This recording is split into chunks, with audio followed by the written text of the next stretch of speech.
In the autumn of 1951, the Communist Chinese government in Beiping decided it was time to take action against a group they had long feared and hated, the American Protestant Missionaries.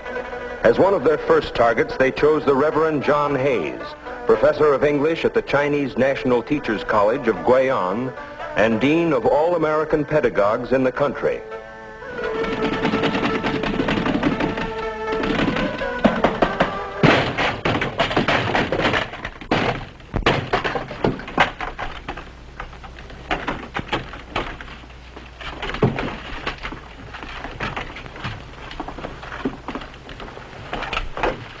You die now, John Hayes.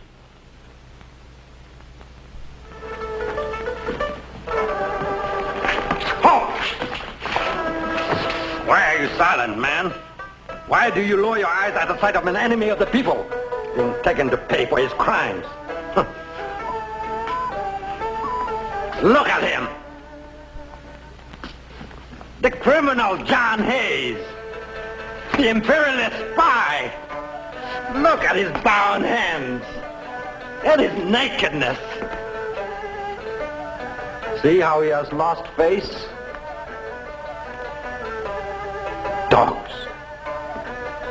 Dogs! You do not deserve the benefits the People's Party has brought you! Gone!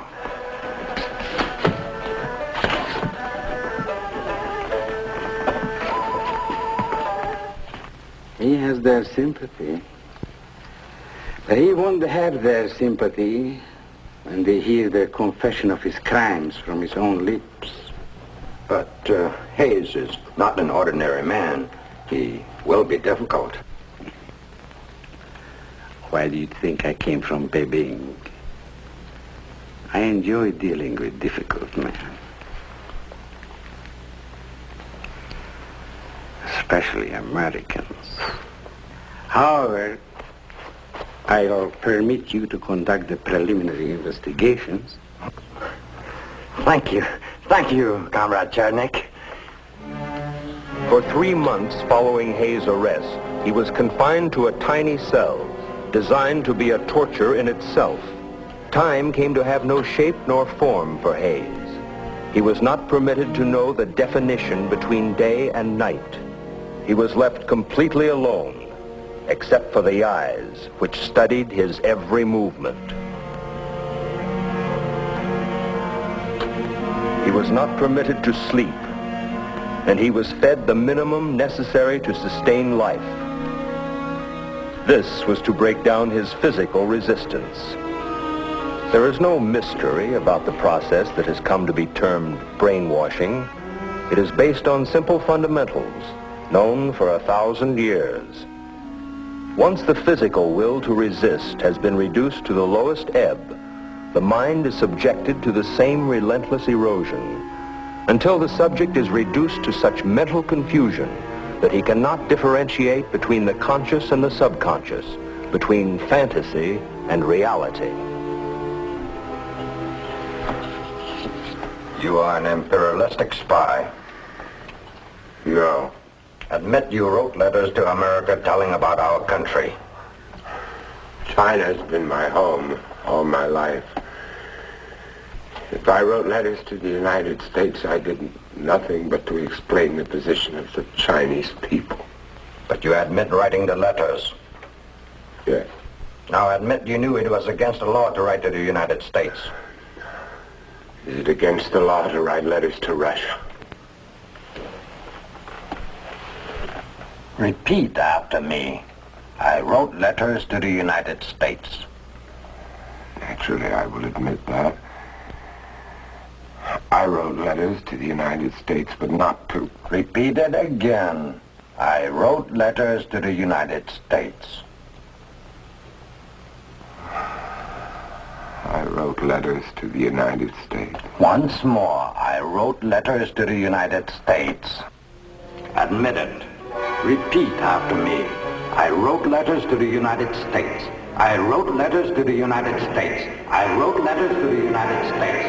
I wrote letters to the United States. I wrote letters to the United States. I wrote letters to the United States. Write it in your own words. That you regret your error. That you now see the light. That you are sorry for the damage you have done. That you now endorse the principles of communism and the Chinese people's government. That you wish to atone for your crime. I have committed no crime. Write it in your own words that you have been deceived by the false leaders of Wall Street warmongers. I've had no sleep. I can't think or feel. You may sleep after you have written.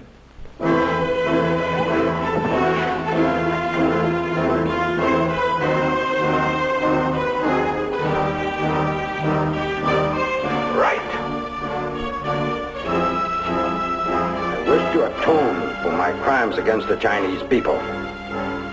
Write. I wish to atone. I wish to atone. I wish to atone. I wish to atone. I wish to atone. I wish to atone. I wish to atone. I wish to atone. Professor Hayes. Professor Hayes. I cannot tell you how grieved I am to see a man of your stature in such a pitiful state. But you have no one to blame but yourself. Why do you insist on torturing yourself by not cooperating? There is no compromise with evil. At least not for me. I didn't come to debate with you. No, I have too much respect for the quality of your mind. In fact, I came here to save your mind for the benefit of the People's Republic of China. In what way? We ask you to sign a simple document. Confessing that my whole life and the life of my father has been a lie? Look, I have full power to dispose of your case. I'll take you to Beijing. It's the honored guest of the government. You're going to be maintained at government's expense, and you're going to be named a member of the People's Educational Division for the whole China. What is your answer, Professor? I'm thinking of an answer made by another man in the face of temptation. Get thee behind me, Satan. The officer in charge of the preliminary investigation told me that you are almost ready to face the People's Court. I cannot remember that any man brought before that court has not confessed or been condemned to death. I have no fear of death. And I will not confess. We shall see. Goodbye, John Hayes.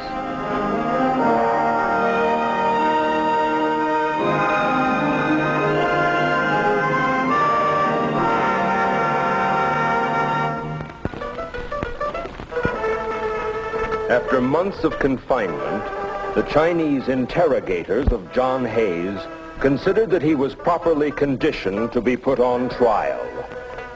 Get back! You cannot go in! No one is admitted to the court.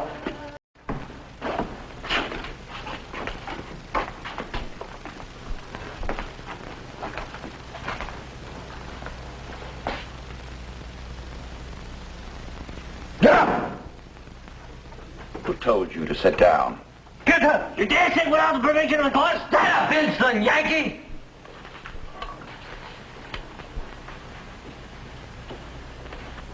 Now you may sit down.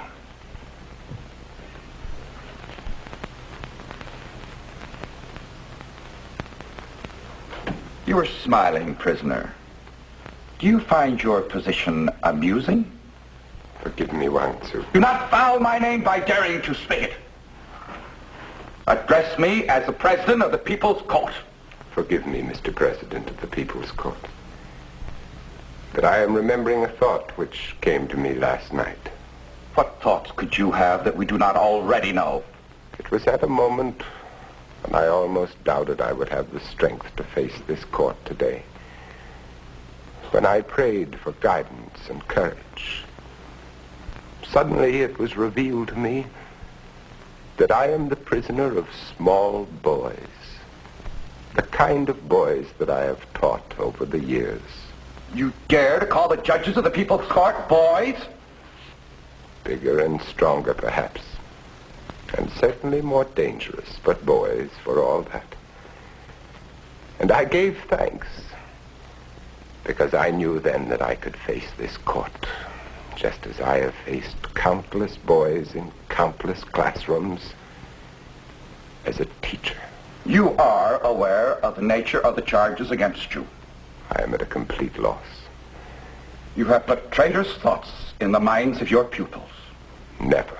You have posed as a Christian missionary teacher. But you are a foreign agent. 1, 2. I beg pardon. Mr. President of the People's Court.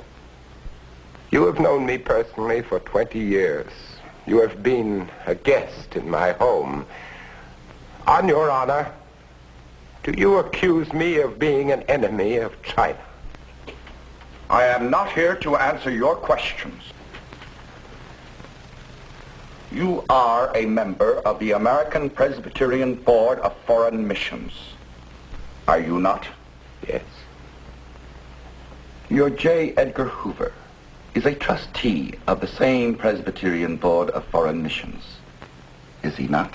Yes. Then you admit your guilt. The head of your FBI is your employer. You are an FBI agent. You are an American spy. False. Mr. Hoover is a member of the Board of Foreign Missions of my church as an individual, not as an official of the American government. Confess that you have written reports concerning military matters to your FBI spy chief.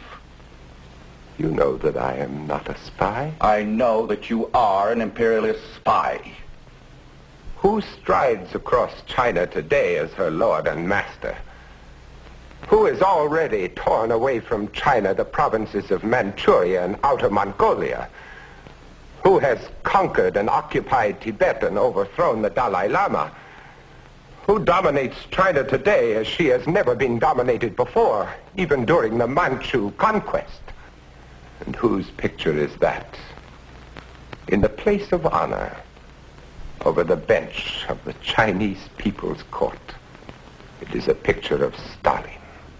Even in your own court, Mao holds a lesser place. Therefore, in the China of today, I could not be an imperialistic spy, because I am not a Russian. Take him out! Some men, in the face of adversity, can draw strength and courage from within themselves, can confound even the most cunning and implacable of other men. John Hayes found strength in his faith and in truth.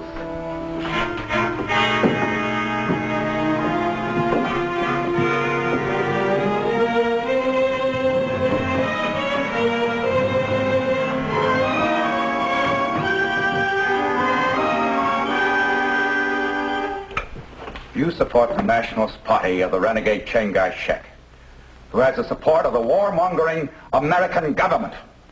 I have no connection with the Chinese Nationalist Party, nor with Generalissimo Chiang Kai-shek. You lie again, John Hayes.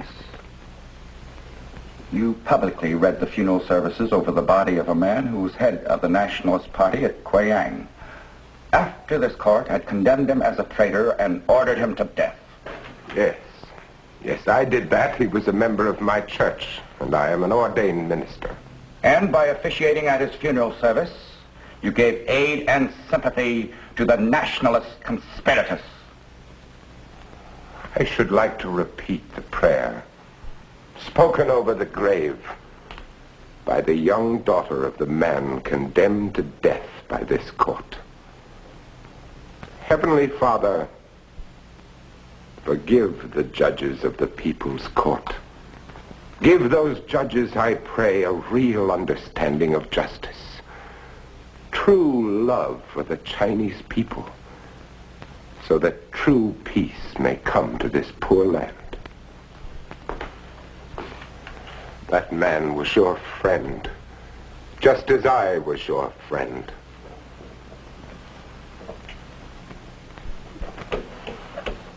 You claim to be a friend of China. Yet you are one of the American capitalist teachers who has corrupted and enslaved our people for years with your Wall Street teachings. Need I remind you of the labors of love performed by my father for the Chinese people until the day of his death? Need I mention the hospitals he built for the poor, his work for the improvement of farms, his suffering to save lives in the time of plague and famine, his founding of schools for the sons and daughters of the people? Let me be heard! John Hayes is no enemy of the Chinese people! Arrest that woman. Take the names of those persons with her.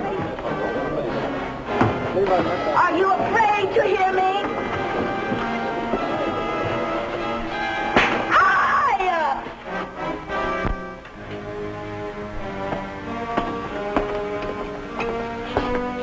There will be no further demonstrations.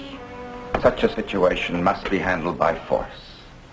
Just as society, in spite of your teachings of brotherly love, can be changed for the better only by the use of force. Force.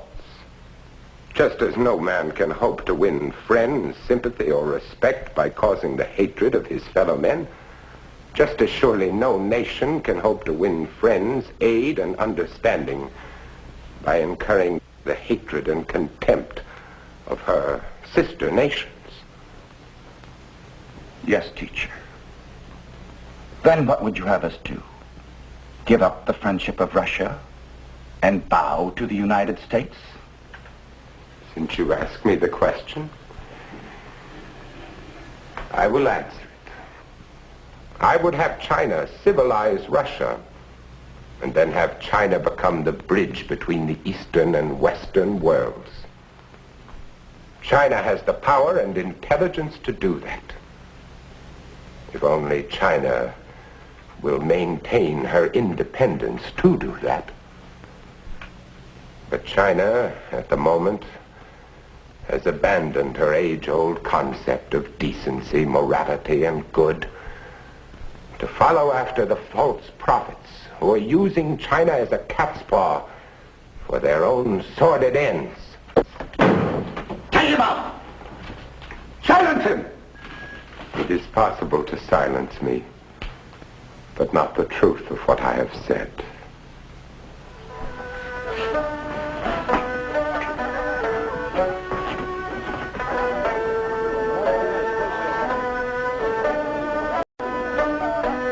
Admit it, that you have sought to overthrow the people's democracy. Mr. President of the People's Court, what is a democracy? China is a democracy. Is it? In a democracy, the people rule themselves and elect their own officials. Will you name me the officials of the present Chinese government who have been elected by the people? I have been lenient with you. In a democracy, the people are guaranteed certain rights. Freedom of thought, of the press, of the inherent dignity of the individual. But above all, to be secure in his person and in his home. You will not lecture this court. Are you secure in your person? Are you secure in your home? Or do you wonder when the knock will come in the dead of the night at your door? In a democracy, there is justice. But in the China of today, there are only orders. Orders from the Kremlin. You think you are sitting in judgment on John Hayes? The truth is that the world at this moment is sitting in judgment on you and on this court. It is not John Hayes on trial. It is the honor and independence of China. Take him out! We've heard enough.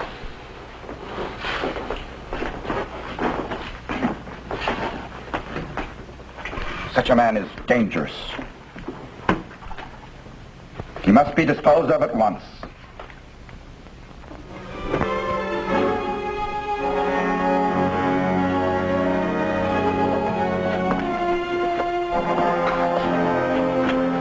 not need a signed statement, nor a confession from you. Before the court, you have convicted yourself over and over.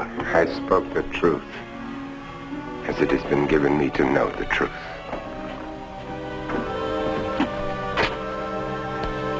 Oh, even sooner than I thought. The verdict of the court.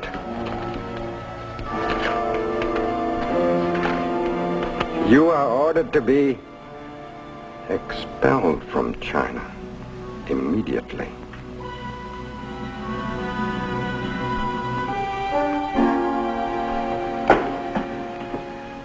You were given the task to rid China of that man, John Hayes. But we did do just that, Comrade Commissar. Yes.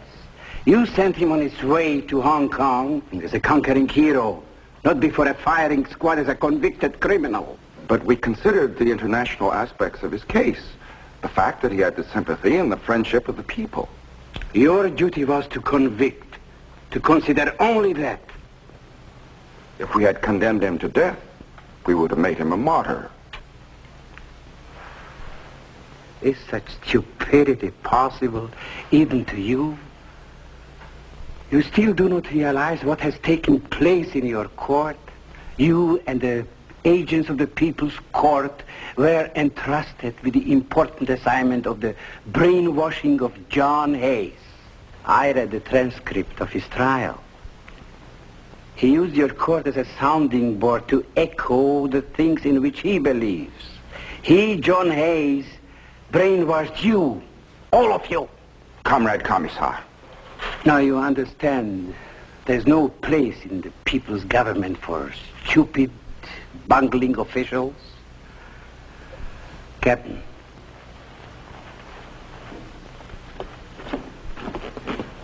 Is this then our reward for serving you? You expect to be rewarded for betraying your party? It is John Hayes I betrayed. He was my friend, and he spoke the truth, and I would not listen. For this, I deserve to die, and I will die willingly. But not for you and your party.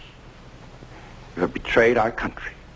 You are destroying China, and someday you will pay more heavily than I am paying. No. Get rid of them. Yes, Comrade Commissar. 2 days later, John Hayes was on his way to Hong Kong, bound for the United States. He was painfully saddened at the prospect of leaving this country which he loved so dearly. He felt it was the last he should see of it. And then something occurred that made him feel differently. He passed a woman who stopped to wish him safe journey. With her was her son, who raised a grimy thumb and piped, America tough. He knew then that all was not lost. For as Christians think, so in the end must their captors.